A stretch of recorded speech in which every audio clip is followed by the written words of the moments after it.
What's up, people? Hope you all had a nice 4th of July. I didn't post last week because I let myself enjoy a little holiday, but we're back. So last week, I sat down for a late night chat with a friend of mine who is a natural bodybuilder. So we got into fitness and general health topics, as well as what got him into wanting to get fit and what the journey into competitive bodybuilding has been like for him. So with that, I hope you enjoy this conversation I had with my friend Andy Easton. So yeah, here we are, 12:30. Mm-hmm. Had a late night at work. Yeah. I kind of like this time of night for talking, though. It's quiet and it's soothing, actually. And I'm awake because, again, I've already been at work. You also had a Red Bull. I just pounded a Red Bull, drinking Jameson now. Mm-hmm. It's good for you. I think it's healthy. You're into the health lifestyle. I am. I enjoy Jameson before I go to the gym and after I go to the gym. Very much so. It's my pre-workout and post-workout beverage. It's the Irish It's good fit for life. you. Yeah. That would make sense, wouldn't it? I think that's what they do. I think at a young age they're drinking Jameson by law, actually, in Ireland. Yes, they do have a younger drinking age. But you know what I've always thought? Like our drinking age is 21, right? And every time somebody turns 21, what happens? Your friends take you out. Mm-hmm. And they just want to get you wrecked. Destroy you. They don't want you to remember that night or the next day. Yeah. Which is a shame, right? Because you have no memories of your birthday and it's a whole thing. But it's almost like a rite of passage here, right? Because it's like 21. I feel like other countries don't really do that. They don't need to. Because one, the drinking age is lower for a lot of European countries. I mean, a lot of people grow up and they'll have a glass of wine at dinner when they're younger, when they're in their teens. And so drinking is a little bit more normal and just kind of built into lifestyle. So they don't feel the need to binge. Whereas here, it's something that's kept from you for so long that it feels like it's naughty. Mm-hmm. And so when you hit that 21, it's like you got to go super hard. Yeah. You know what I mean? So it's almost like we've created that culture. Well, it's also funny when you're talking about cultures like that. In our culture in general, we're so used to being stifled as a culture in terms of what our liberties are. Mm-hmm. When it comes to drugs, when it comes to alcohol, sex, all those things are much more widely accepted outside of the United States. And I'm not saying that all these things that they do in other countries are better for the youth, or if it's a better decision. I'm not probably the best person to ask for that judgment. What's better? What's ethical? It's your opinion. Just my opinion. Mm-hmm.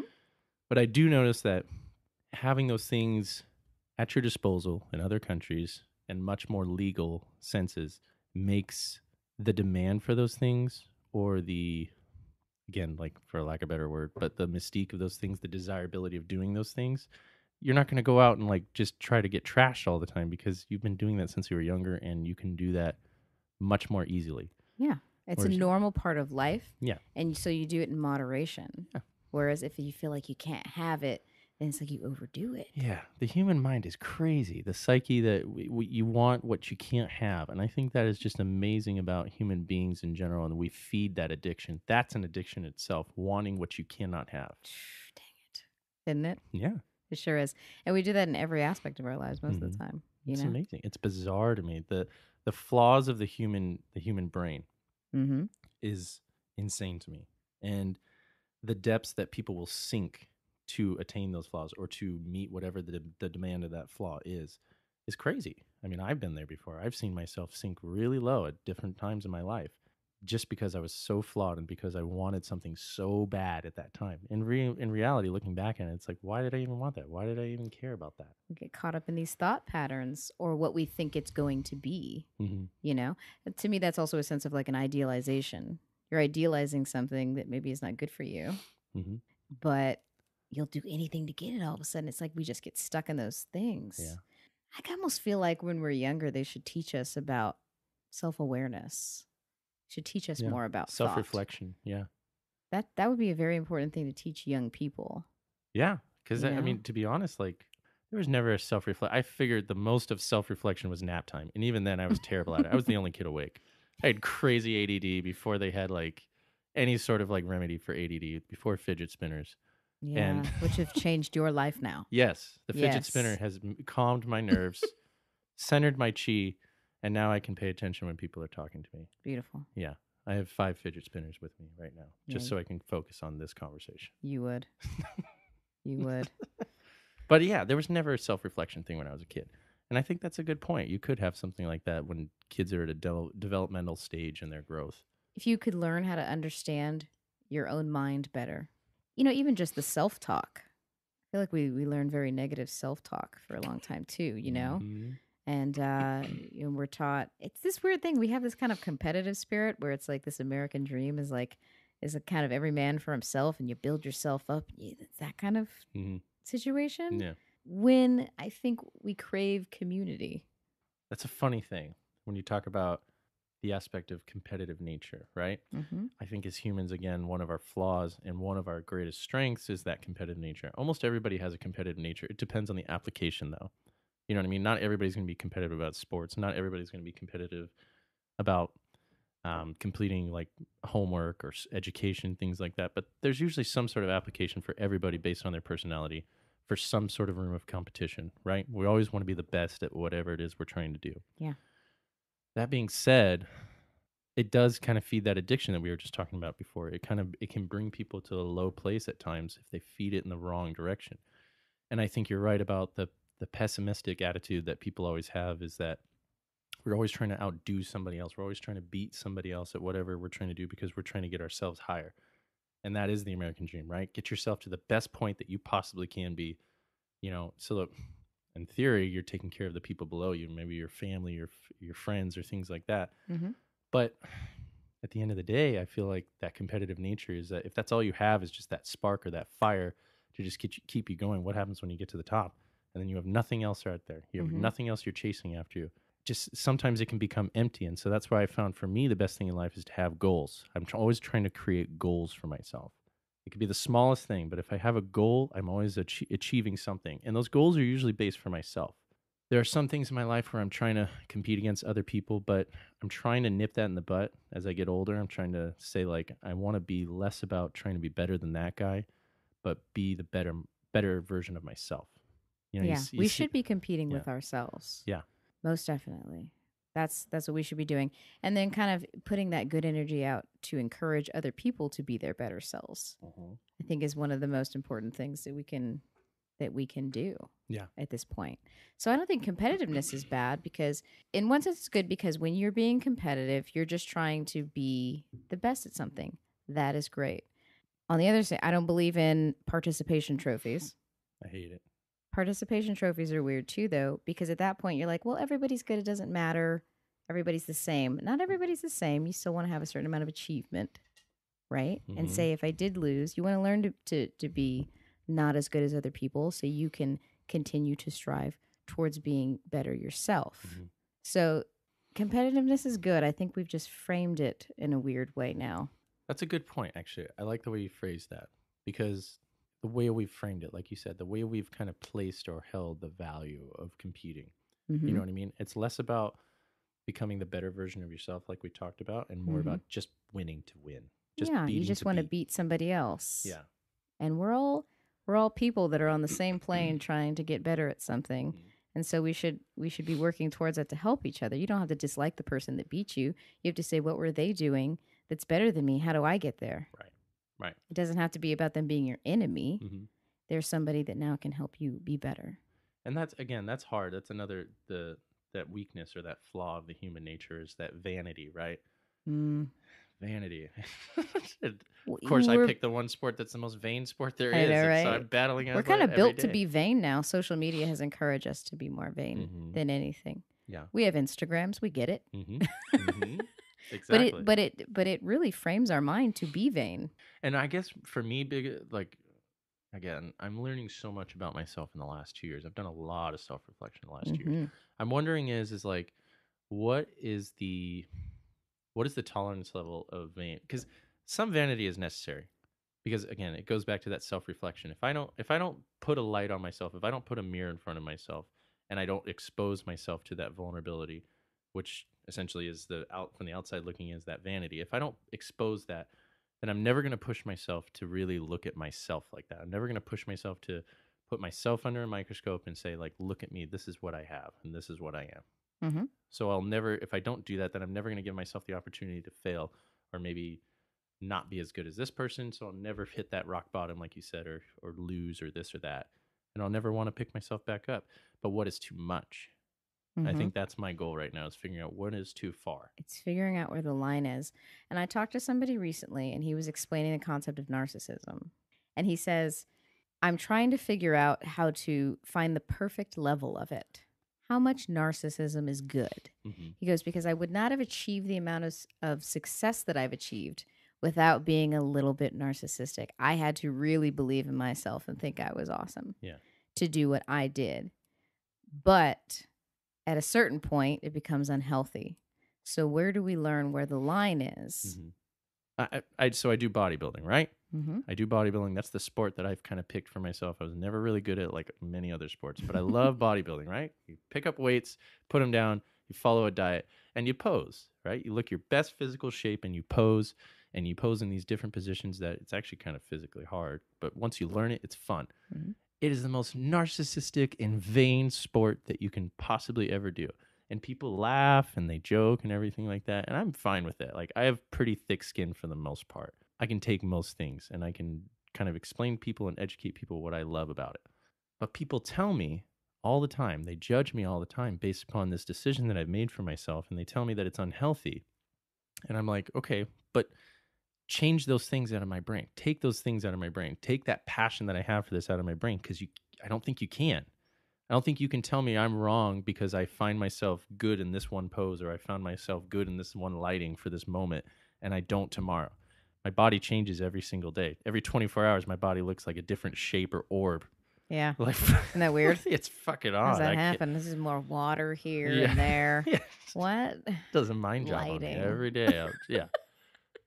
The things I never cared about like 5 or 10 years ago, but I care about them now. Mm-hmm. But people, they have this judging kind of like attitude towards it because they don't understand it, and they want you to be perfect and have the perfect self-esteem for yourself. And I think that that's a cop-out because they don't have perfect self-esteem. They just don't have the balls to maybe do something that you're trying to do.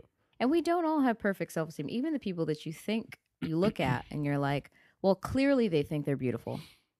Clearly they think they're gorgeous. That's the worst stigma. Obviously they do. But I think we think that about so many people, because we look at them and we go, oh, that's an attractive human being. Mm-hmm. Why would they ever? They must know it. Yeah. Why would they ever feel any sense of insecurity about how they look or who they are? Yeah. And they don't project that to me all the time. Mm-hmm. Well, people don't do that. People are not going to show you their moments of vulnerability like that unless maybe you're close. But most of the time, you're not going to see that aspect. And those people, even people that you look at and they're like, oh, they're beautiful. They look great. They're so amazing. What could they possibly have to be insecure about? Those people feel that on the inside and in their own private moments. Yeah. You know, chances are they're more insecure than you. Just as much as you do. If even not though more. It's like we all have the same thought patterns. Mm-hmm. Yeah, that's the really kind of interesting balance that I think we're dealing with. Yeah. But that's what I've noticed too in talking to people over these last several years and trying to have more like real conversation, mm-hmm. is that we're all insecure in our own moments, no matter what. Mm-hmm. And we all share that. Yeah. No, all true. Share it, you know? And I think it's a normal thing. It's a normal thing to feel like that sometimes. And I think we need to encourage everyone around us to just be more confident in who they are. You want to be as much of who you are as you can, and you want to learn how to be confident mm-hmm. in who that is.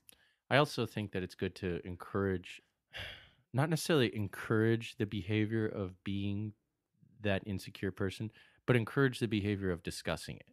I think talking mm-hmm. about things and sharing feelings is okay. I don't mean necessarily fishing. Like, there's one thing to ask somebody and like kind of fish and say like, oh, I look fat, or I look terrible this day.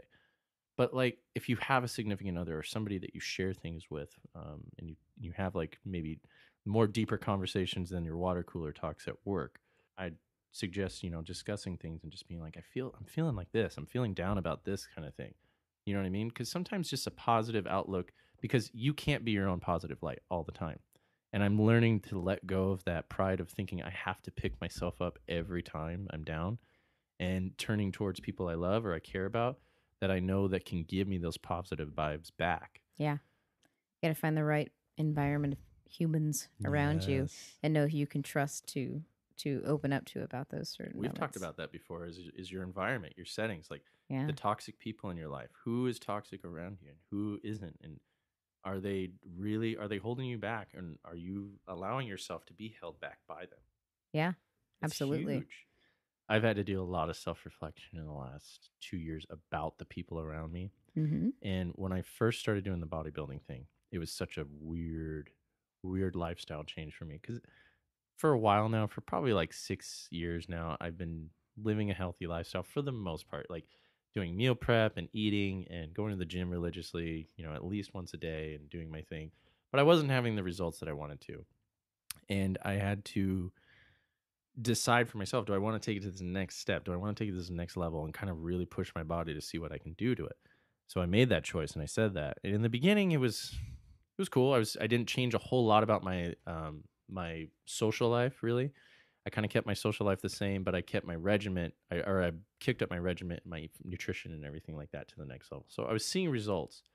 But then I noticed there was one piece of the puzzle that was not really changing. It was my social life because I wasn't ready to give up my social life. And so I had all these people and all these friends that I was hanging out with religiously, but it was hindering my gains. Like not to sound like super douchey bro, but like it really was. Like my outside social life was like kind of holding me back physically. And I had to kind of cut ties with some of the people because there were some people I wasn't sure whether I could tell them that this is something I wanted to do. I was actually really insecure about this choice I made. You're worried about the judgment. Yeah. Mm-hmm. Because I get judgment all the time now. Even still now from my friends, they still judge me and they still laugh at me. And it is what it is. But I've learned to deal with it better. But at the time, I didn't know how to handle it. And so there were some people that I didn't know how to tell. Some people I did tell. The people I did tell, I put the ball in their court. You know what I mean? I said, this is something I'm planning on doing. And they were like, okay, well, why are you telling me, kind of thing? Like they were kind of just inquisitive why I'm like kind of sharing that. And I was like, well, I'm probably not going to be able to go to these social events. I'm probably not going to be able to go out, for birthdays or things like that. I'm probably going to have to do this, that kind of thing. And probably half of them understood and half of them were just like, oh yeah. And they made a joke and they just kind of brushed it off. Mm-hmm. And, those relationships have fizzled over time a little bit. And I've learned about those people is that like I either care or I don't, because my life's going to continue, their life's going to continue, but they either support me and they try to find a way to see me or they don't. And then I realized the relationship was either it was that meaningful or it wasn't. And the thing is that something I always tell people all the time is that there's 7.2 billion people on the planet. 7.2 as of like 2 years ago, I think. Yeah. There's billions of people. So many people. You know what I mean? It's going to be okay. It sucks because I might work with some of these people. I might see them on a constant basis, but it's not the end of the world. The ones that was really tricky for me was my roommates, actually, because they're the ones I didn't tell right away. And you'd think like, oh, that's kind of stupid. Why didn't you live with them? Why wouldn't you tell them? My roommates are my best friends. They're like my brothers. And to share this with them that I'm not going to be able to come out after the bar. Like most of my roommates have they're bartenders or they're servers. So they live that nightlife most of the time. Most of them are healthy and they're fit and everything like that too. They do their meal preps, they do their workout regimens, but they don't take that lifestyle to the level I do in that sense. You know what I mean? Like I had to cut out everything in social life. Yeah. No drinking, no anything. Yeah. It's a different extreme. It was a weird extreme, and it's one of those things that I wouldn't trade for the world, but you really I can't even express the weirdness that I felt throughout it unless you just went through it. You know what I mean? You just have to kind of just do it. So when they stopped seeing me at the bar a lot, or I kept kind of dodging their text messages. They'd say like, hey, we're going out. You want to meet us? And I'd be like, yeah, maybe. And then I'd kind of just be like, maybes are soft no's. Yeah, it's absolutely what it was. Yeah. And, I'd text them later. I'd be like, I'm going to bed early and blah, blah, blah. Mm-hmm. So eventually there was like one time in the middle of my first prep for my first competition. And it was like a kind of like a 4.5, 5 month prep kind of thing. In the middle of that one, I actually ended up going out for somebody's birthday. It was at the bar. And two of my roommates, they were like, hey, man, we haven't seen you in a long time. And, like, we miss you. Where you been? And I was like, well, to be honest, guys, I've been prepping for a show. I've been doing the bodybuilding thing. I've been trying to take that seriously. And they're like, oh, we had no idea. Why didn't you just tell us? They were super supportive. They were super into it. And they totally had my back. And that's when I felt stupid because I didn't give them a chance.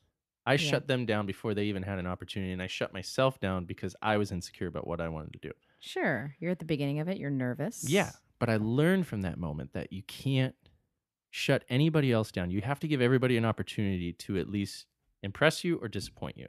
Because it's going to be one of the two. It's you have 50-50 chance that somebody's going to like you or they don't like you. Yeah. You have 50-50 chance that they're going to say yes, they're going to say no. Or every now and then you might get a maybe from me. But even then, that maybe for me is... and it's a soft no. Yeah, it's already a soft no. But the good thing is that if you get to a point where you're confident enough in your own decisions for what you're doing, that it doesn't matter what they say. You just go, I'm going to let everybody have a chance to understand what I'm doing. And if you say no, that's cool. And if you say yes, awesome. Perfect. Like you get what I'm about. Here's my thing about like what true friends mean is that you can share something with them. And there's some people you talk to and you're like, hey, I'm interested in doing this. Like, I don't know. I'm kind of not sure. But I think I'm going to try it. And the first thing they do is they go immediately to judgment. They go, oh, really? That's stupid. Or why would you do that? Oh, there's a million people doing that. They go to that place. Here's the kind of friends that I want, or here's the kind of people that I want to talk to. I want to say, hey, I'm thinking of trying this. And I don't know. I'm a little nervous, but I want to go for it and I'm excited about it. And they go, oh, that's cool. Why are you excited about it? Yeah. What's up with that? What's the first step? Or what do you like? Why? They're inquisitive. Yes. And they go into asking you about where you're coming from. It's like, that's how you get close to people too. When they want to know, they're like, oh, well, where's that coming from? They don't judge you or try to shut you down or send you down a negative path about that's ridiculous. Why would you try? Because they're not putting themselves in that situation and saying, what would I do this? They're listening to you. They're saying, you're my friend. I care about you. Yeah. Why do you want to do it? They care. They go, what's going on with you? Yeah. You want to try this? That's well, where's it coming from? Or they try to encourage you to do something that you're interested in. It's like, that's the kind of people I want to have around. Totally. And I think it's okay that, people come in and out of your life, right? And it's okay when some people slip out if it's not their time anymore. And it's okay if you find a new tribe. We go in and out, and that's completely okay. And I don't think it has to be a negative experience. I think it's about just making sure that you're constantly keeping the right people in your circle. But it's like if somebody comes to you with something and they're just talking to you, like ask questions. Don't judge them. Yeah. Just say, where are you coming from? Yes. Like, I want to know about it and support them while they try something new. You know what I mean? I think that's where I've gotten to in my last couple of years of reflection. That's good. About the people around me. Figuring out who's toxic, who's not, that kind of thing. Yeah. Because it's only going to separate. It's the hardest thing. It's like pulling off a Band-Aid when you have to cut ties with that person that you've known for so long. But then when you realize that person has been so negative in your life for so long, it's so weird. I mean, you've been through those relationships. Yeah. I've seen you go through those relationships. Yeah. You know what I mean? I've seen that, but I've also seen the weight lifted off of you. And you're able to see that person for what they really should be and you see them in their own light now. It's a beautiful thing. You've seen me go through it. Yeah. No, I remember that conversation that we had where we talked about it and you were like, it's like you didn't even know me as a person really. Yeah. Exactly. I learned a whole new side of you that I was never able to because of where your life was at that time. You know what I mean? It's very vulnerable. You're very, very much exposed when you're like that. But that's where the best things in life are that really shape a human being is when you're vulnerable, when you're exposed for what you really are. God. It's Isn't crazy. That the truth, dude? It's really crazy. And I've always been really bad at vulnerability. And in the last several years, that's been the main focus for myself is to figure out how to be more open. And then if I share and I don't get quite the reception I want, that to just be confident enough in myself to be like, oh, well, it's okay. Yeah. At least I was honest with who I am. I think that's the most important part, Yeah. But yeah, that's cool. So let's delve into your process here. So we've kind of touched on it. I'll just give you a little background bio of me. Yeah. So you've not always been the most fittest of men. No, I was a short little tubby tyke. Please. I swear to God. Okay, so I grew up in Arizona and I was always really kind of short. Right, I was always like, I swear to God, serious? I was really short. Yeah. Wait, how tall are you right now? I'm 6'4" now.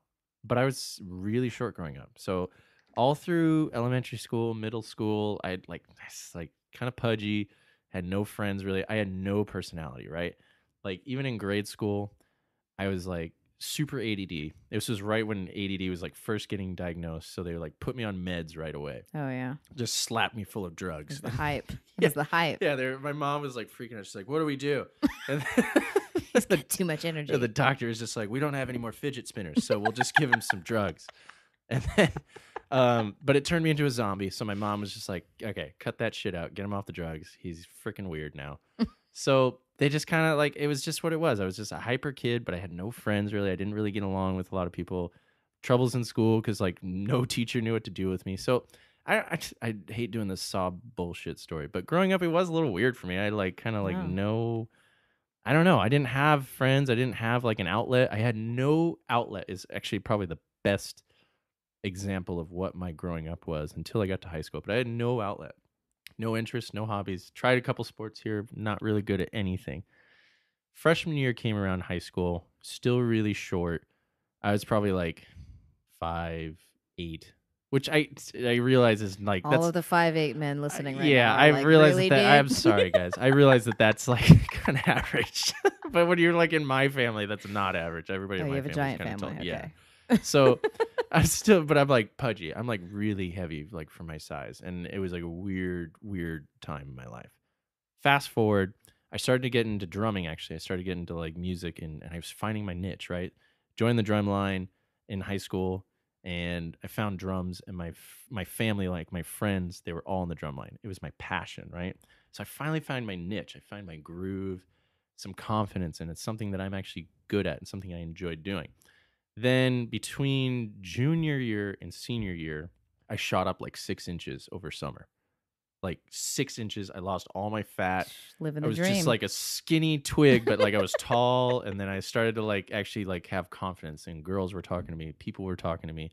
I grew a personality through my friends because we all joked around and we played pranks on each other and bantered and stuff. So I was developing my own human being in like a rapid rate. So it was really kind of weird for me because I feel like most people kind of develop themselves at an early age. Like we were talking about, like they kind of have that life. They grow up through, elementary school and middle school, but they do it based on like activities or people that they interact with. You kind of find your niche, your mold, or who you are. Mm-hmm. And I found mine really late in the game. I felt like really quickly, but very late.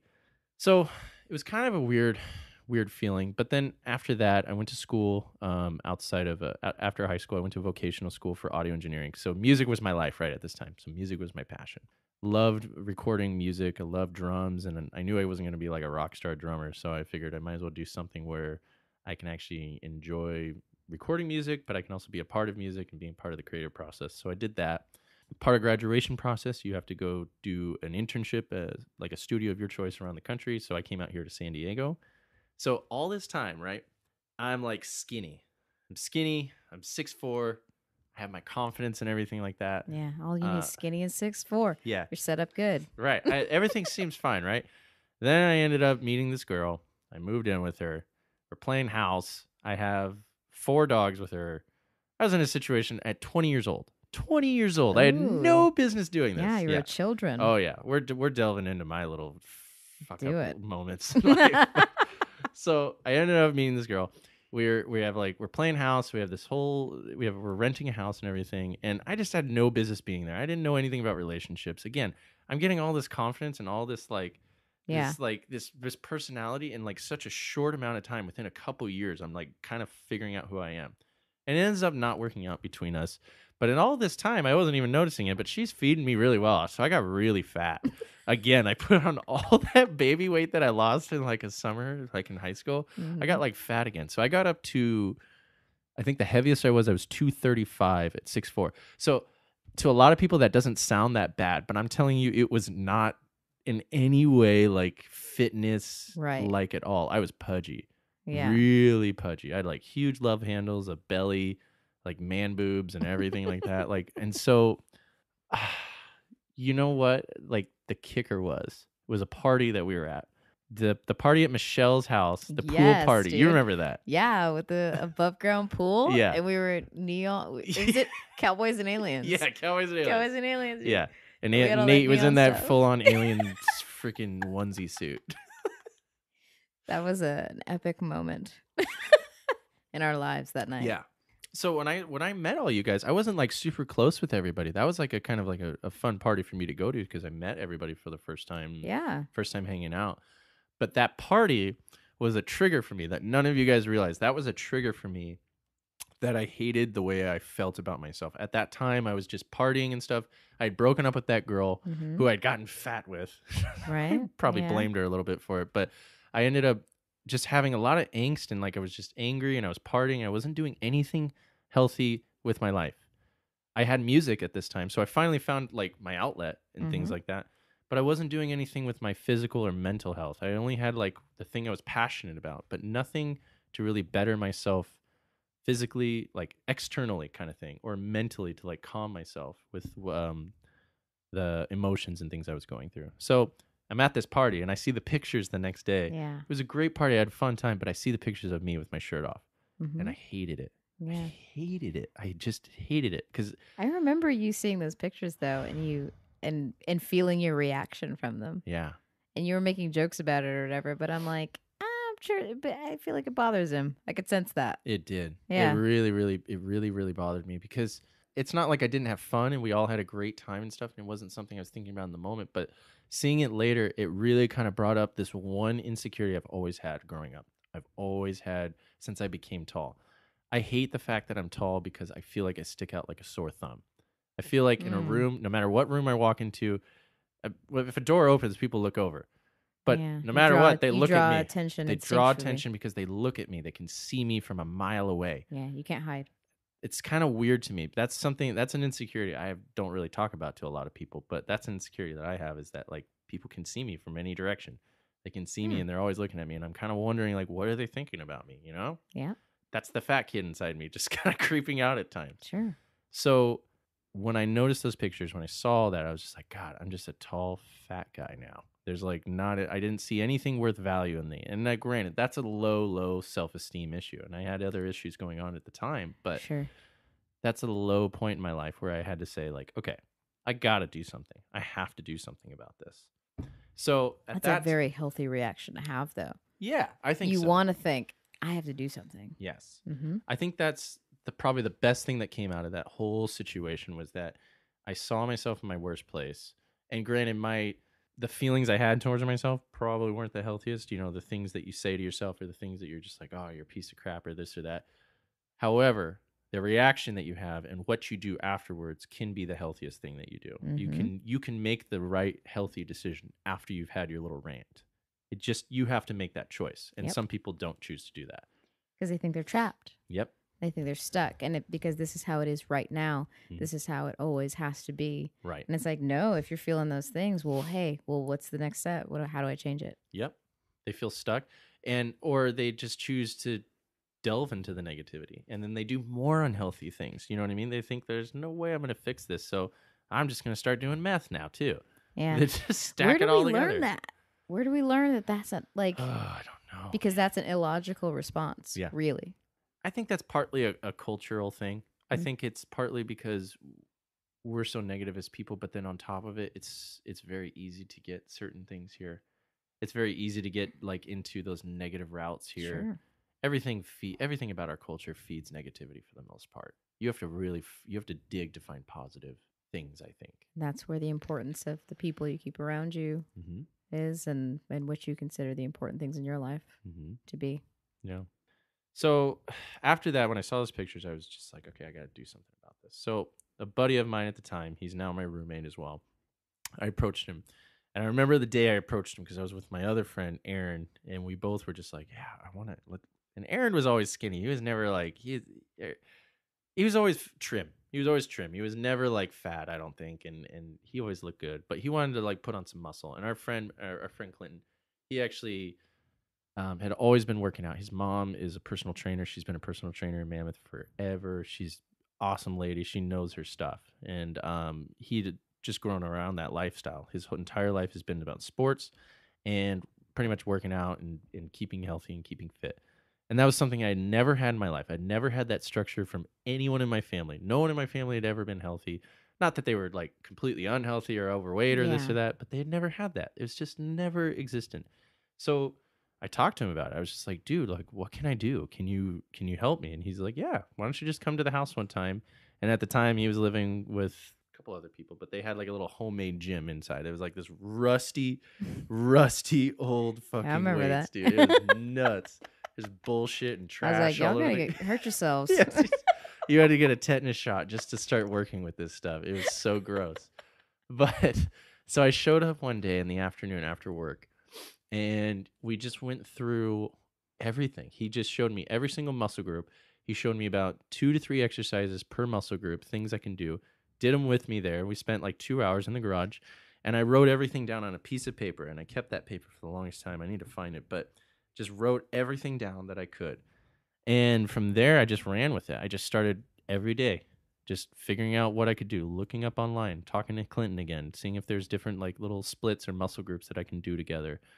And I wasn't really focusing on the diet aspect at that time, but I was really just focusing on if I can get myself into a regiment of physically moving my body, if I can get myself physically active, then maybe I have a chance of fixing this. Maybe Yeah. I have a chance of doing something.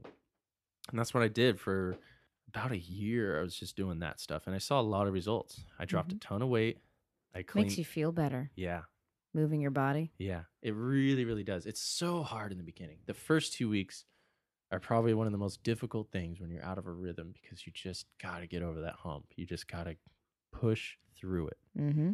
You know what I mean? You feel good whenever you leave. You always do. Whether you're in pain or not, you always feel good when you leave because you know you worked your ass off. Yep. There's something about earning that check at the end of the payday. You know what I mean? It's the same thing when you go to work and you earn that money. You feel good about that sense of pride. It's the same feeling I get when the gym, you know? That's kind of why it's nice to do in like the early part of the day, Mm. you know, because you're like, you got it over with. You're like, oh, I'm good.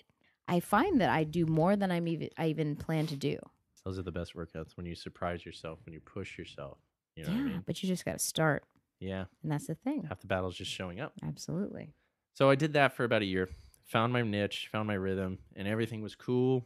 Finally started to kind of feeling myself into my own skin, right? You know, my grandma used to say that all the time. She's like, you just need to be comfortable in your own skin. And I never knew what that meant until, you know, a few years ago, where you're just finally growing into yourself. You find the thing that you're passionate about. You find your confidence and everything. It was really cool. You know what I mean? I finally found that. So then fast forward a little bit and getting a little bit more progressive with my workouts and everything. And that's when I meet a natural bodybuilder at work, and actually just started talking to him. And there's something about weightlifting that was always intriguing to me, even when I was at a young age. My dad used to always tell me, he's like, Andy, if you just lifted, if you just worked out, you'd be surprised what your body can do. Because my dad is, for some reason, he's like Merlin or Nostradamus or something. He's got this like forward sight that's so weird. He's so wise and insightful at times. He always saw potential in me. It's called a solid parent. Yeah. It's like freaking weird, dude. Like, I hope I get that when I have kids, dude. I hope I Yeah. can see that. But like, he always just like kind of knew like the right thing, even if it wasn't at that time, but he always knew if I found this thing later in life that it would be the thing that I love. It would be something that would stick with me. He always just knew that about me.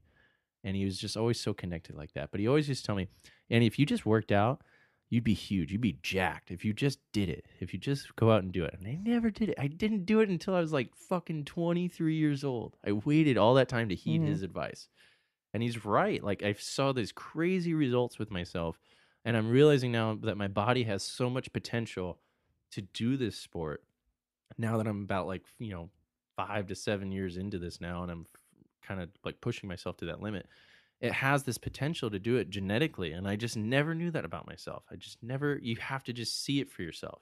So when I was first working out those first few years, I wanted to push myself to that next level. I wanted to see what I could really, really do. And I kept my dad's words in the back of my head. Just, if you just lift, if you do a little bit more. And so I was like, okay, well, I'm going to take it to the next level. I want to see what dad really meant by that. Mm-hmm. So then I started talking to my competitor friend. He started getting me on a program with, it's called the company is called Tri-System Nutrition, and it's the coach that I go to. He's my dietitian. He's my nutritionist. He's my He facilitates like any sort of workouts if I need new workouts or things like that. And then he has guys that can show me how to pose. So I go to them. Tri-System Nutrition is the name of the company. The coach's name is Jeff Cotterman. He's been doing this about 27 years, so he knows his stuff about nutrition. And he showed me a whole new world with nutrition that I never knew about. Like, yeah, you can eat brown rice and chicken and broccoli like fucking 4 times a day, but you want to put a bullet in your head at the end of that day too. And then and it's not fun at that point. But he showed me a side of nutrition to where you can make these boring meals a little bit more fun, or you can have a few boring meals and then you get those really cool meals at the beginning or end of your day, and just spice things up and really just push your macros, which your macros are, your base macros are proteins, carbs, and fats.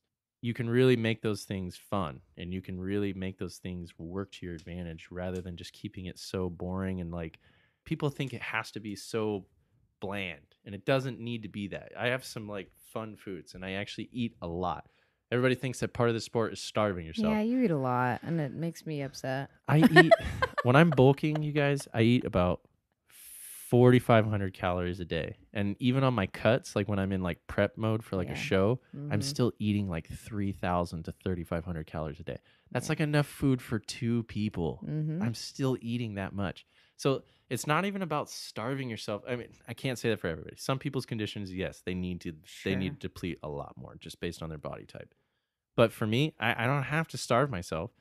I'm eating 3,500 calories as opposed to like 4,500. So yeah, I'm probably a little cranky, but that's just me being a little bitch. So now you know that, you can just tell me to shut up next time that happens. But it's like a matter of like, but you're eating probably healthier. Yes. It's still a good amount of food, so you're not going to feel hungry. Yes. Because people are worried about feeling hungry. They feel like they're just going to have to eat celery and carrot sticks all the time. Or Yeah, like yeah. And it's like, it's not really going to be like that in that sense. But again, to go back to Jeff, though, what he showed me was that it doesn't need to be like that. He can keep you feeling full throughout most of the day. He can make you so that you're hitting all your macros and everything is custom to your body. That's the beauty of him, is that when you go to him, you have an entire binder. He does a body comp analysis on you, a complete body composition. So he says, these are your, do you have any allergic allergies? Do you have any of these? Do you have any dietary needs? Blah, blah, blah, everything. And he'll make you a personalized menu and a complete body comp. He pinches your body in 10 different locations, puts that into his own algorithm that he's built, and he can tell you a body fat percentage that is just under what hydrostatic weighing is. And hydrostatic weighing is where you go into those little dunk tanks and there's a scale on there, and it measures your body fat. That's the most accurate way on this planet to measure your body fat percentage. His method is like just underneath that. So you're within literally 0.5%, maybe even less, when you're getting his pinches. And that's what I loved about him, was that he gives you a full-on spreadsheet. This is your stats. This is where you were last time we pinched, and this is where you're going. He can tell you your water weight that you're holding. He can tell you your fat that you're holding in weight. And then he measures each muscle too. And then he can break all that down and really watch and progress your numbers. And that's what I loved about it, was that I never did that on my own.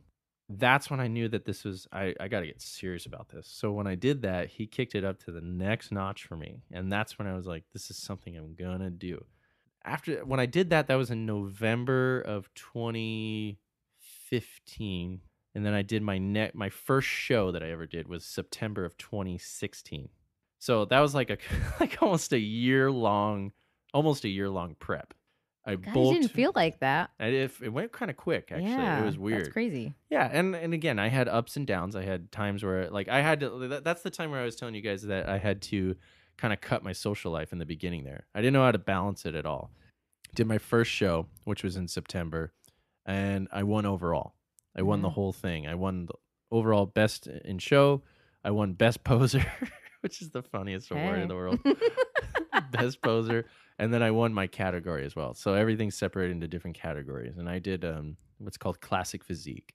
It's kind of like, it's a category that they made that to pay homage to like the golden era, like 70s bodybuilders like Arnold, Lou Ferrigno, Frank Zane. That's exciting. It's really kind of cool because it's a new category. It's only been around for like 4 years or something like that. And it's one of those categories where it does show your legs. I'm not like in a thong or anything, but like the traditional bodybuilding is.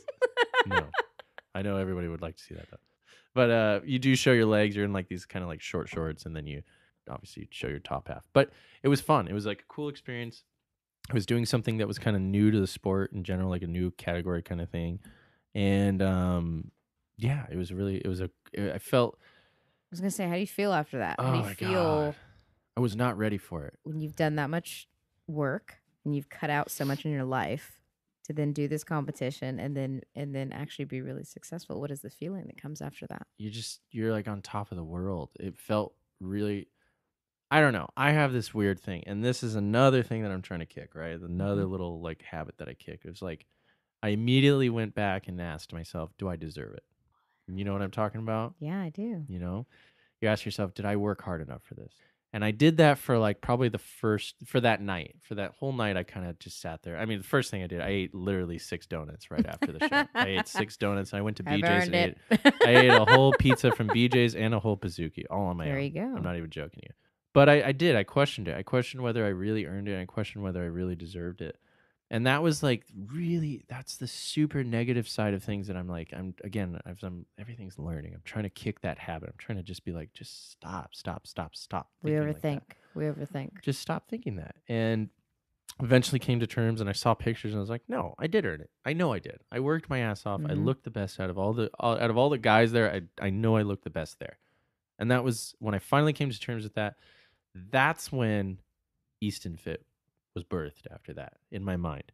Everybody kept telling me that they're like, dude, you have like a face. You should like model. You should do something like that. You should do this or that. Like, you know, are you going to personal train? What is your goal like now? And I was like, well, I don't know. I don't really know what I want to do, because I wasn't really done with the competing side of it. I really wanted to compete again, because after that show, I qualified to go to nationals for my organization, which I did do. I went to nationals after that, and I got second in my category. And after that, then you qualified to go to the Olympia for our organization. Now, our organization's small. It's called the INBA. It's the International Natural Bodybuilding Association. So the reason why I chose that one is because I'm natural. The only things I take are over-the-counter supplements. Yeah. I don't do steroids. I don't do any sort of human growth hormone, or, you know what I mean? Anything like that. I don't do that stuff. You're just physical fitness and healthy diet. Yep. And there's a lot of organizations where they claim they test, but they don't. So there's a lot of juicing going on, and it runs rampant in this industry. I've thought about it. Don't get me wrong. I've wanted to do it. I mean, I've had conversations with you when I was first getting into fitness. And I was like, God, I'm just going to do it. I'm just going to do it. I just want to see some results. It's too easy. It's so easy. Like, I know people at the gym that I go to that I could ask them tomorrow if to just get some shit, and they'll give me steroids tomorrow if I really wanted to. It's so easy to do, and it works. It really does work. That's the thing, is that like I can't dress it up and say, oh well, it's not going to work, or you might have this or that. It'll work. Yeah. There are side effects, of course. Yeah. There are side effects with everything that you do. I've seen it because I have close friends that do it, and I see them when they're pre-cycle and they're post-cycle. So when you're doing a cycle, it's usually in increments of 4 weeks, right? So if you're on a cycle of steroids, it's usually going to be like, let's say like 8 to 12 weeks is usually a typical cycle.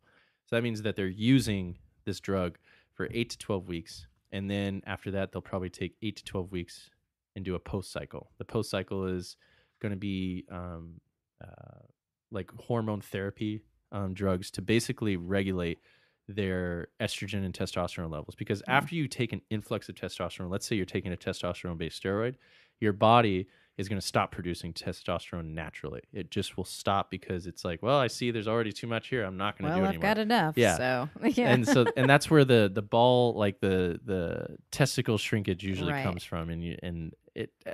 I don't know. I've never seen everybody else's testicles, but we've all heard stories. So like, I don't know if it happens to everybody. I don't know what the rate of which it happens to everybody. I can't answer that, but it does happen. It does happen to some people. And what you have to do is after that cycle, after you're using, you have to take a post cycle so you can balance it out, so you can get your body naturally producing that testosterone again and naturally producing that estrogen again. Yeah.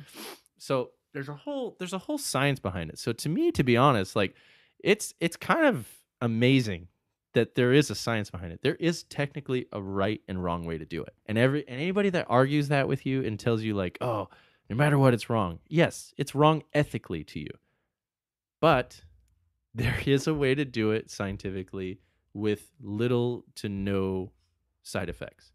It's usually the more expensive drugs because there is a wide range of testosterone or of steroids that you can buy. Like there's good shit and then there's bad shit.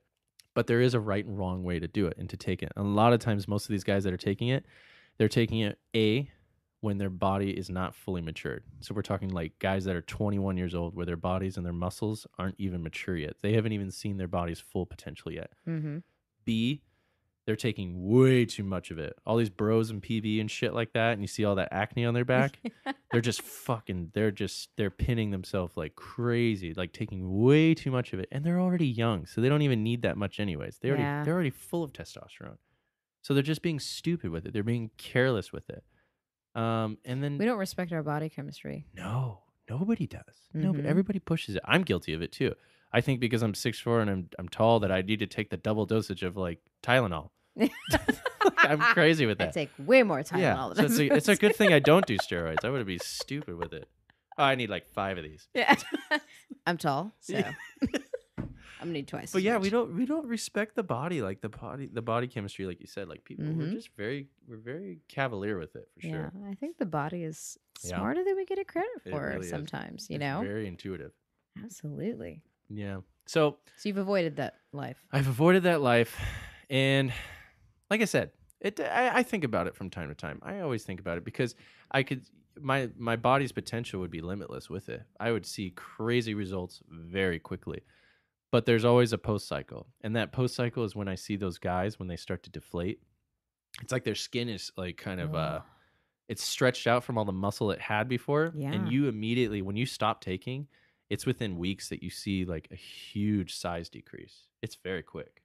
Like you lose it very quickly. So those guys, their skin kind of looks like saggy. And it's because the muscle filled it out before, but now it's not there. So they just kind of get a little saggy and stuff. Yeah. They're still probably strong. They're still pretty big, but they don't look tight like they did. They don't look as good as they did. Sure. And I can see them. And aren't all the time. We visual these days? Oh, we're very visual. Yeah. We're all wearing stringers and everything's exposed. Little tank tops. Yeah, our little tiny little man tank tops.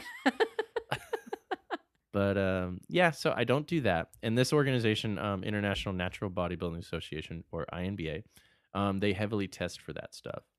The reason why I wanted to go to that organization was it was a good chance for me to put myself against someone else who's of the same caliber, who's natural as well. Like you can look at these guys and they're all in great shape, but I can look at them and know, hey, that guy is not, he's natural. He is not juicing. Yeah. It's a fair advantage. It's a good pound for pound test to see like where you stand against other people. That being said, it's not nearly as popular. It's not nearly as big. It's not nearly as respected. It's harder, right? It's not that even that it's harder. It's just that all these guys that are juicing, they can just go to another organization, which is called NPC. NPC stands for the National Physique Committee. That is like the big dogs. That's the big show, right? Because most of the guys that are juicing, most of them are super ripped. They're really big.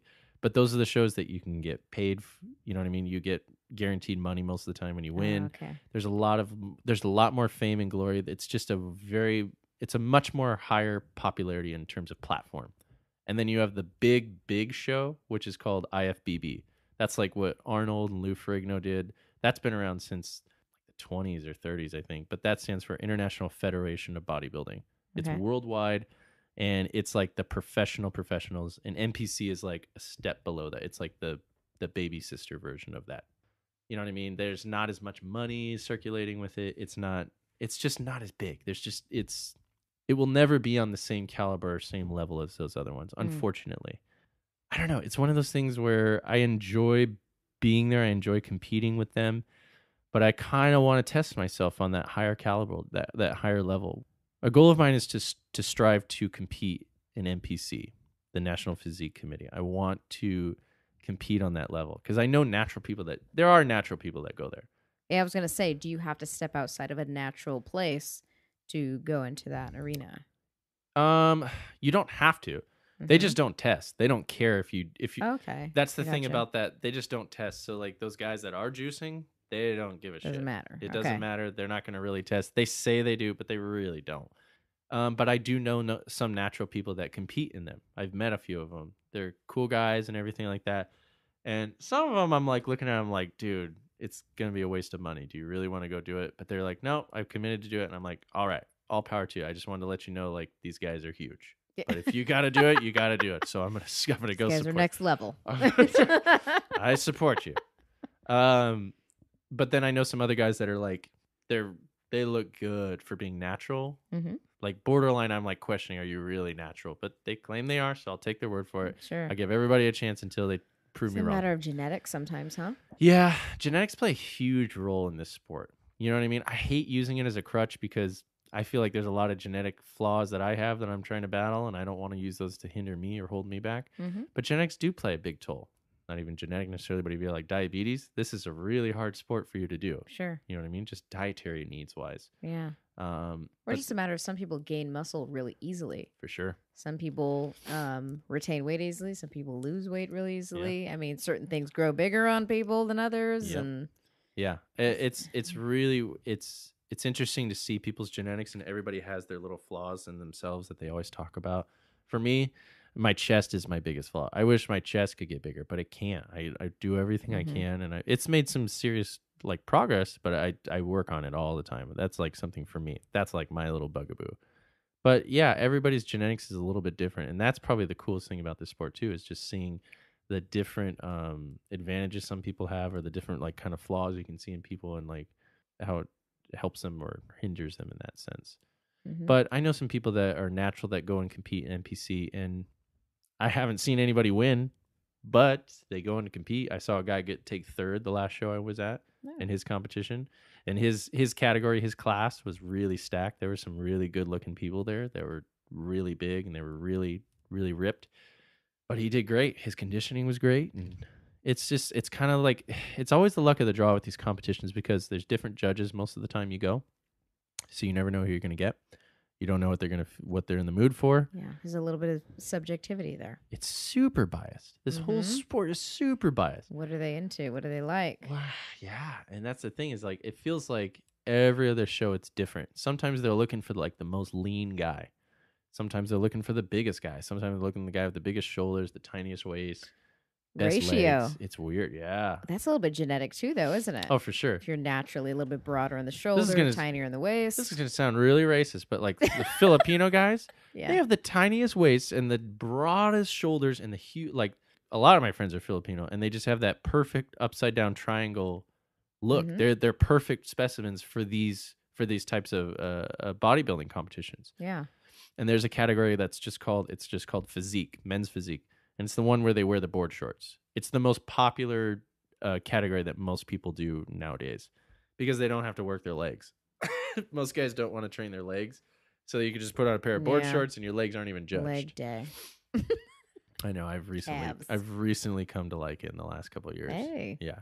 Once I saw my butt and my legs grow, then I was like, all right, I'll keep doing this. Here goes your vanity again. Yeah, I know. It's seeping. But I actually tried men's physique at this last show that I just did a show middle of June, and I did not place how I wanted to. I was really pissed about it. It's kind of bitter. And the reason why I was really mad was because I did a new category. I did men's physique, so I did the competition with the board shorts, and I just did it because I wanted to try something new.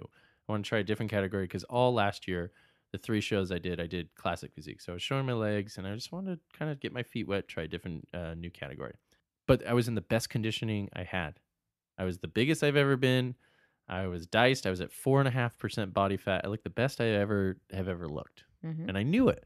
And there were some guys there that looked pretty good as well. But I kind of knew I won.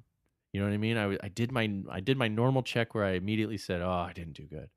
I did like right afterwards, after the pre-judging. So what happens is you go in for the day, you do pre-judging, which is symmetry. They ask you to do quarter turns. You're all standing in a line, and they're literally just looking at you and you're judging you, and they call out certain poses. So they'll say quarter turn to the right, and they're looking at your back, your front, your side. Then they'll ask you to do like a front double bi, which is like where you just flex your 2 biceps essentially. They'll ask you to show your abs. They'll ask you a couple different things, show your side chest and everything. So you do all that, and it's like you're just standing there with like 5 other dudes, and they're just judging you. Just being a piece of meat. Yeah. and you're standing there and you're smiling at them. They want you Right. to smile at the judges. So you're just smiling at them as they're just judging you. You're like, oh my God. Sounds stressful. It is a little stressful because you're all oiled up and you're tan and like you have like your fake bronze tan. Super and tan. and you're like trying not to sweat so your tan doesn't run down. I've seen that a lot actually, where guys' tans run and you're just like, oh no, you poor thing. Somebody get him a towel or a paintbrush. And I one time I walked out there with a roller. I rolled him right out. Let me just fix that for you. Okay. So you do all that and they judge you. And then, so right after all the prejudging, I kind of did my immediate check where I was like, no, you fucked this up. You did this bad, blah, blah, blah. And then I was looking at everybody backstage and I was looking at the guys that I went against. And I was like, I actually think I have a chance here. I think I got it. I think I either got second or I got first. I knew it was one of the two because the guy that ended up getting first, really nice guy. I actually talked to him afterwards. He was super humble. He was a really, really nice guy. I really liked him. But I knew I was bigger than him. He was really lean, but I knew I was bigger than him. And I knew I was posing better with him. So it comes down to overall body symmetry. It comes down to your conditioning. So like how lean you are and everything like that. Your muscularity, like your size of your muscles.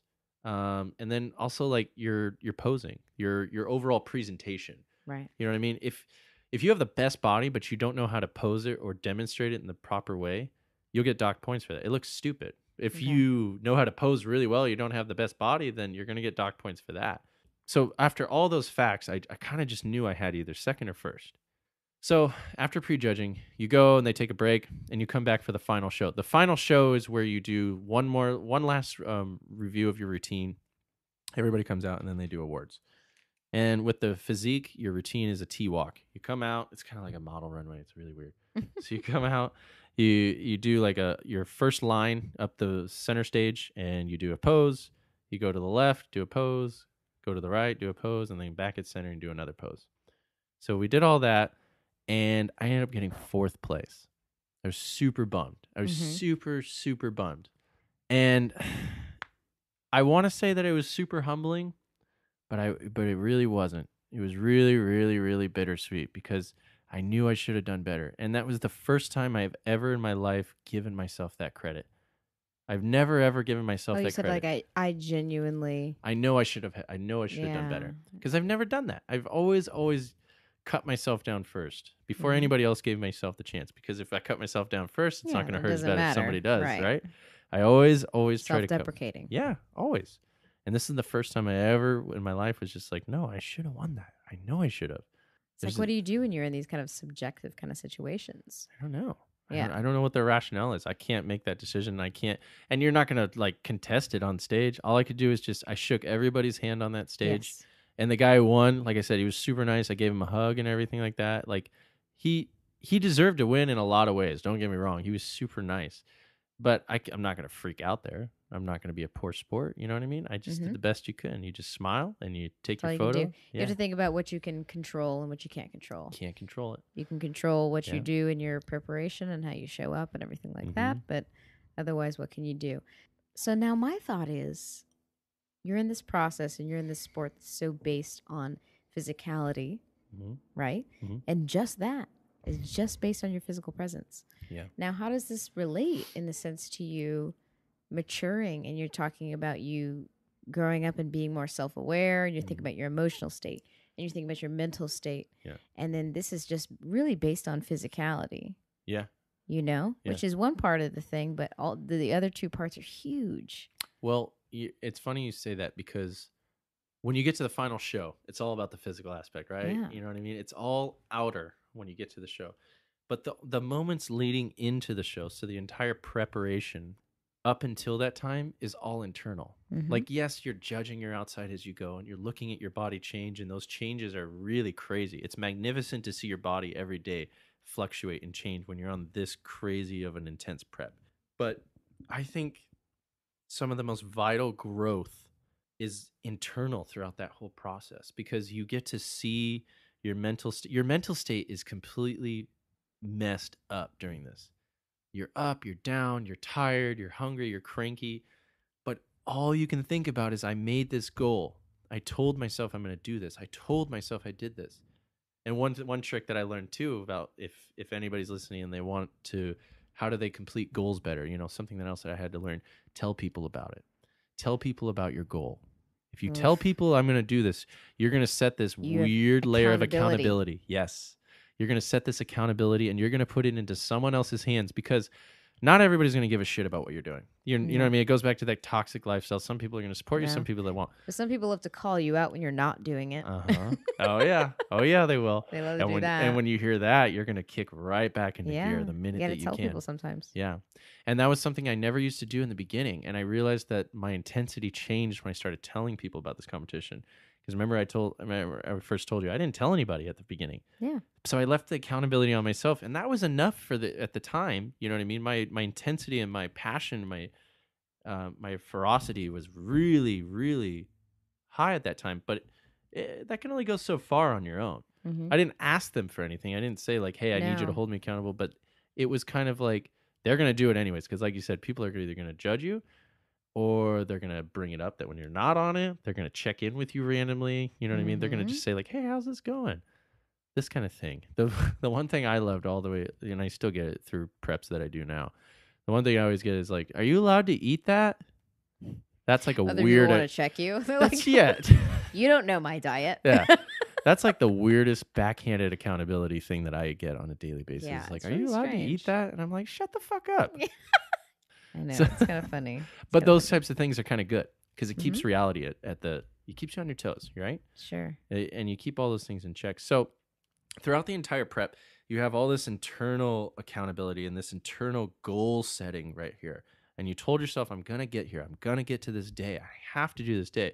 You grow so mentally and spiritually in some ways during that process, because you come really close with yourself. Because again, there's going to be a lot of people that fade out of your life. And you're going to be kind of very lonely during this process. It's very solitary, this life. It's not like you're going to the gym and you're just having fun with your friends and everything, and you get to eat all this fun food all the time and everything. It's not like that all the time. We can have people around you that are like, even though you can't eat this pizza or get wasted with us, we still want to have you around. Yeah. And it's going to be very small. That fraction of your friend group is going to be very small. But there'll be some people. And it's kind of nice, though. It's kind of nice to figure out who those people are. Yeah. And it's kind of nice to have that accountability, too, to share. Like, I do that with myself, too. Like, if I have something I want to do, I like to tell people now, because it also helps me fight through the fear of it. Because it doesn't mean that I'm completely comfortable with it yet. I mean, I'm going to fight some nervousness. I'm going to fight some discomfort and some fear. But if I've got other people that know about it, it's an extra level of me like, I have to. You have to. I have to step up. They're counting on me. Yeah. You know what I mean? Mm-hmm. That kind of like that. I'm reminded of Eric Thomas. He's a motivational speaker that I like to listen to. But he kind of has a speech about the lion hunting, right? You know what I mean? When you're hunting for something, like people are depending on you. When a lioness is going out to find food, she's not finding food for herself. She's finding food for her pride. You know what I mean? When you have that intensity, when you have that ferocious intensity that I have to do this because somebody's counting on me back home, you're able to do some crazy shit. Yeah. It's like adrenaline when the heat of the moment's coming. It can push you into some crazy stuff. And then it's bigger than you. Yes. And it's that sense of, like I said, we're taught to be kind of solo in this society and to do everything for ourselves. But I feel like as people, we want to have this community. Mm-hmm. We want to have other people that we're doing stuff for. And we want to have the people that are close to us. So I think that it's important to bring other people into those situations. When you feel a passion for something, you want to share it. Right. That's important. I absolutely agree. That's how you become your best self. And then if you care about somebody, you want them to be their best self as well. Yeah. It goes back and forth. Yeah. And that you hit on the nail on the head. I mean, that's exactly something I learned about myself, is that I had to do this for myself, but then I also had to realize that there were people that were counting on me to do this. You know what I mean? In a weird way. You know what I mean? Because a lot of people I found out were looking to me to do this, not because they necessarily wanted to do it for themselves, but they wanted to see me succeed. Mm-hmm. They saw how much effort and how much work I was putting into this and how much I was sacrificing. You see somebody trying. Yeah. Some people are afraid to share when they are trying because it's vulnerable. Yeah. After this last show, when I got fourth and I was bummed and everything like that, I had it's like bittersweet, but I had literally everybody the next day after I came back in for my next shift. Everybody's asking me, "How was the show?" It was bittersweet because it's like, oh, great. All these people, they're proud of me. They're happy that I'm doing something that I love, and they're interested in my success. They want to make sure that I did well, or that I had fun at least, and this and that. They're just curious about it. I'm finally getting what I wanted in the beginning. Like, they're all curious and happy for me.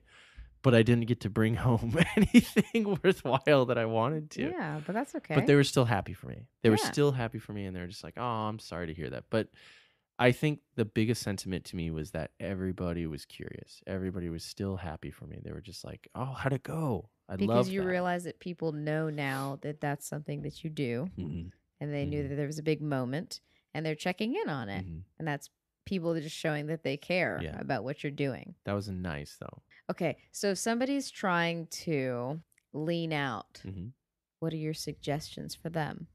Well, for me personally, the biggest things that have made a difference when I'm leaning out during my preps or just in general is my diet as well as some sort of cardio. Everybody hates cardio. I hate cardio. But you need to do some sort of fat burning, like muscle building with weights and things like that. Weightlifting is great to build that muscle. It's really good to do those things. And you're going to burn some fat no matter what, too, with it. For me, one of the biggest things that made a difference when I was during a prep, so like when we go into a cut, is fasted cardio.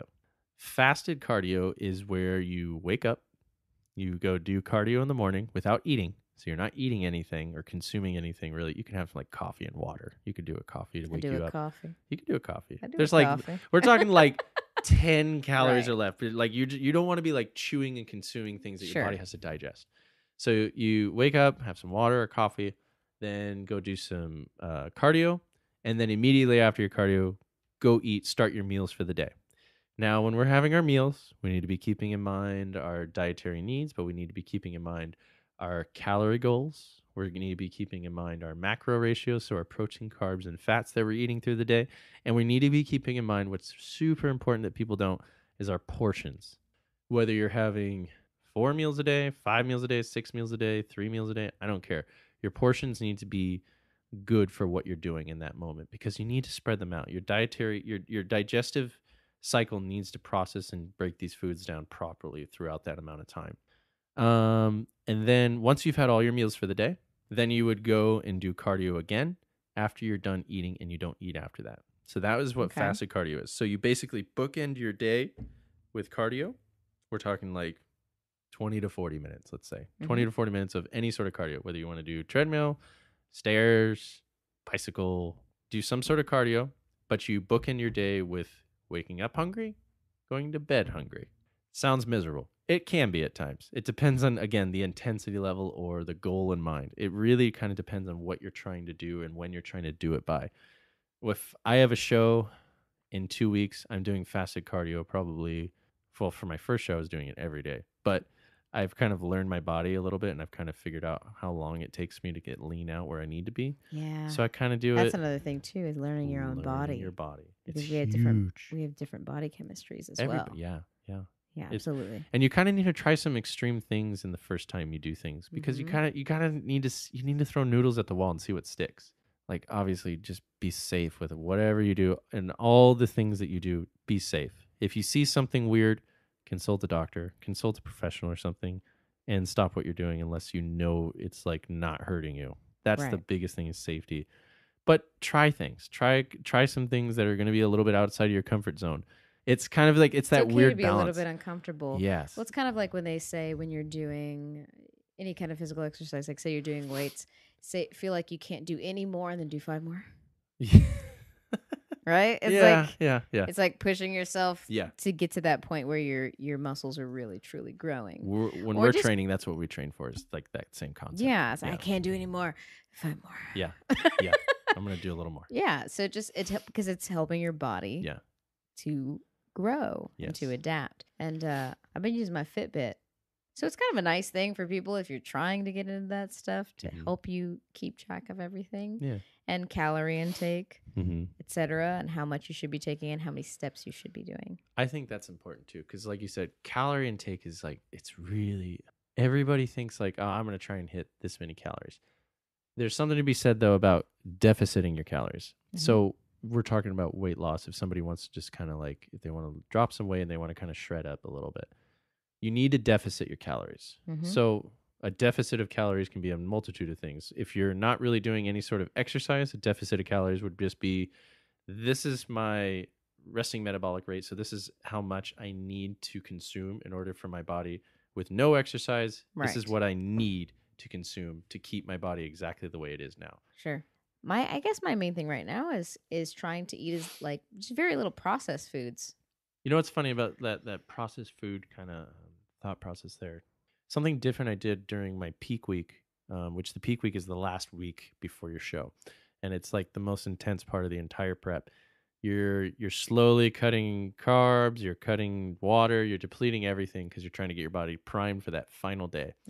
But one thing that people kind of overlook a little bit and they don't think about necessarily, and I didn't really at first too, was sodium. So you cut out sodium because sodium helps you.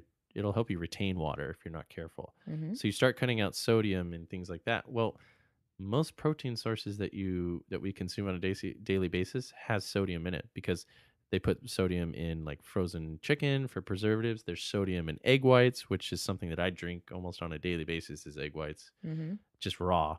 And I had to You're cut nasty, that. dude. I know, You're dude. I drink egg. nasty. I love egg whites. I don't mind them at all, You're dude. drinking raw egg. Yeah. You're nuts. Out of the carton, out of the Ugh. Costco Oh, carton. Yeah. Jesus. I don't mind it I anymore. like a It's fine. scramble, you know. I don't like a raw. It's just easier. I can just drink it on the go. You're gross. But you know what though? That shit has sodium in it. So I'm looking Yeah. at my coach and I'm like, he's telling me, he's like, dude, you got to cut out all the sodium now. And it was like Monday at that point, and my show was Saturday. And I was like, well, what am I supposed to do? How am I supposed to get this much protein, all my meals and everything? He's like, well, something I did for another guy was we switched to just ground turkey. We started just consuming the proteins from your actual meat sources or like just your natural protein sources. So, and I was like, well, can't I just have protein, like a protein shake, like scoops? And he's like, no, look at the label. There's sodium in your protein, in your like powdered protein. There's a ton of sodium in there. But that was something that I actually saw a crazy difference in my sodium or the tightness of my skin because I was able to drop some water by just switching to a natural protein source or a preservative free protein source. You know what I mean? That's another funny topic to me, is the stigmas or the cultural norms that have gone through since we were children to now. Like the first thing was, it was fat was the bad thing for the longest time. And then it went to sugars are the terrible thing for all this time. And then it went to carbs. Carbs were a terrible thing. That's what we're being told. And then calories. And then they started putting calories on all these menus and stuff. Like, you got to, oh no, you just need to watch your calories. And now fat is popular. If I order a Papa John's pizza, they tell me how much my pizza is per slice now. And I'm like, that's not fair. You don't need a calorie counter to know that pizza is not good for you. I know I'm not being healthy, but Jesus, don't tell me. Psychopaths out there, like, don't make me feel like that. Don't tell me. But yeah, fats were the enemy for a long time. Ketogenic diets, right? Fats are popular now. Yeah. So do you do Healthy that? fats, by the way. I've thought about keto. I've really thought about it, but I'm telling you guys, it's a commitment. You cannot falter on this diet. There's no room for error. And so that's why it works though. I've seen it work wonders on people. And so what a ketogenic diet is, for people that don't know, what you're doing is you're tricking your body into a state of ketosis. Ketosis is where your body is actually burning all your fats, your stored fats, as a source of energy rather than carbohydrates. Because our bodies natively now, we've trained our bodies into burning carbohydrates as our source of energy, right? But there's different types of fats out there. So trans fats that's the bad stuff. That's the stuff you don't want to even really stick with. But the saturated fats, there's some good saturated fats. There's polyunsaturated fats and monounsaturated fats. Those are the good saturated fats that you want to stick with. But yeah, so keto diets it's very trendy right now. It's very, very trendy. But here's the thing. Everybody wants to try it because they see these crazy results, and you'll get crazy results from it, but you need to stick to it. I don't think most people these days have the patience to stick with it, because when you put your body into a state of ketosis, it usually takes like about a week, maybe two. And during that week or two, we're talking throughout the entire process, you're only eating about 40 to 50 grams of carbs. If you're a female, you might be even consuming a little bit less because just how our bodies break down certain macros. But We're talking 40 to 50 grams of carbs. That's not a Nothing. lot. That's not a lot. And there's carbs in our veggies. That's the messed up Yeah, part. there's carbs and dietary fibers. So Yeah. you're going to be cutting out a lot of veggies as well too. Why they cut it out a little bit is because it all adds up. Because your expenditure for carbohydrates throughout the day is so little. It's like, well, you might as well not even waste it on, something that's only dietary fiber. You know what I mean? You might as well make it into something that's actually a complex carb, something that's going to give you something a little bit more sustainable in sense of that. Yeah. So, and also because there's carbohydrates and a lot of other things too. So you want to be able to use it for other meals. Now, I'm not necessarily like, I still follow a pretty regimented diet in the sense of like my days, like my base meals, they're all meal prepped. You know what I mean? They all kind of fall within whatever dietary macro needs that I need.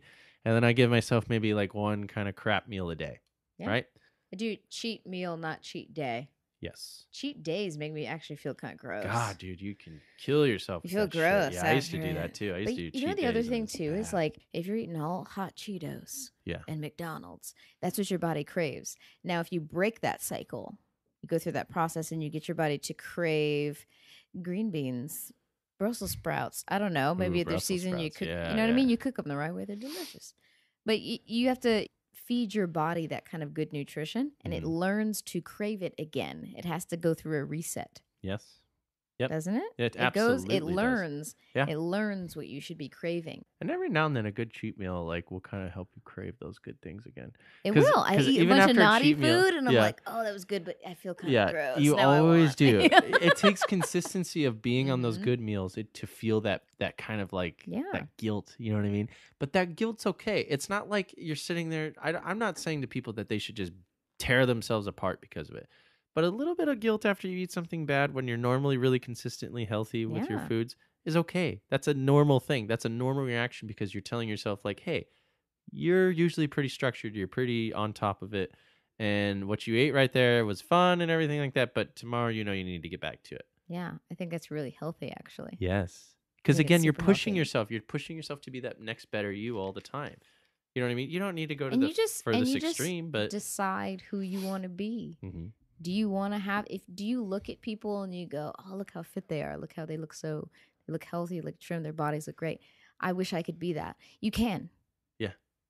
You just have to start making those decisions. Mm-hmm. And it's a shame that people feel like, oh, I can't do that. I hate when people say they can't do something.